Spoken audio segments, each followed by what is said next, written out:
going to be talking about another bait fish, yet still a very important fish that we've got along our coast. It's called the Frigate Tuna. Now, the Frigate Tuna, scientific name Auxus tazard, or tazard, depending how you want to pronounce these, same as Thul and Thul.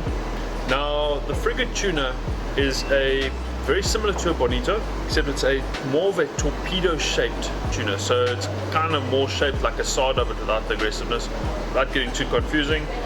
It's a torpedo-shaped fish. It's got quite a small head for its body size. They have got these sort of almost broken stripes on the top of their body.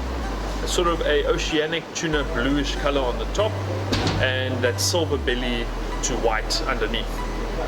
They are, as I mentioned, torpedo shaped. They're very, very round, it's like a little bullet in the front, and they've got quite minimized fins in terms of their tail size and their pectoral fins. They do have those little sections where they can fold in, so they are designed for fast pelagic movement. They've also got extended gill rakers inside, which is now quite an interesting thing. So the gill rakers are those little spikes that you get on the gill arches. So inside you've got gill arches, you've got gill rakers, and you've got gill filaments. Now the filaments are the red bits that you see. They actually are the thin layer that diffuses oxygen from the water into the fish. So they absorb oxygen actually.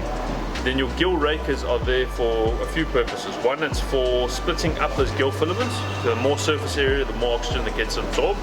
And they're also there for filtration purposes and defense. So three things. So filtration purposes, they actually form like a bit of a net. So when the fish swims with its mouth open, so a lot of your clupidae, so your anchovies and your sardines and things like that, use them as a net inside the gills, so that when the food particles come into the mouth, they hit the rakers and actually go into the body itself. So it's a cool form of feeding. Now, as defense, obviously when you put your hands, say, into a cob's gills or something like that, you'll find they're quite sharp and they can cut your fingers, so just be careful of that. On that note, guys, please subscribe down below. Click the little bell icon so that you get all the notification updates, and also like the video if you do. If you want more in-depth sort of science type videos, please let us know in the comments. If you want us to describe how thermoregulation works, for example, and things like that, and how fish operates, the more in-depth side of things as opposed to just the species themselves, let us know. I can do those videos. Just comment down below. Okay, so where were we? Frigate tuna. They are quite, as we mentioned, the stout fins. They like to shoal.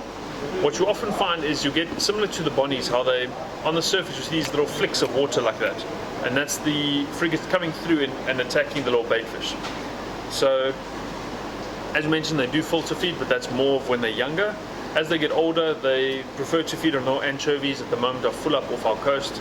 Little anchovies, small little sprats, anything like that, they like to hammer that. So, as you know, Kingfisher sells the anchovy spoon. That thing is deadly. You'll see, we'll put a picture up. You can actually see how similar that thing is to an actual anchovy, and they love it. Now, we mentioned pelagic, so they're not going to be feeding on the bottom, they're feeding in the water column itself. And they get to about, I'd say, about 40 centimeters or so. Anything over 30 is mature, but we normally get them anywhere from about 25 centimeters upwards. They are an extremely important rock and surf bait. They make very nice head baits. Obviously the cutlet's got a lot of blood in them, so they're really first prize. And they're also important for guys doing billfish, offshore fishing, any of that where they need a live bait. A frigate is absolutely deadly. Now, catching them can be another thing. They can get quite fussy, but generally small little flies and sabiki rigs and stuff like that, trawled at higher speeds, will generally get results.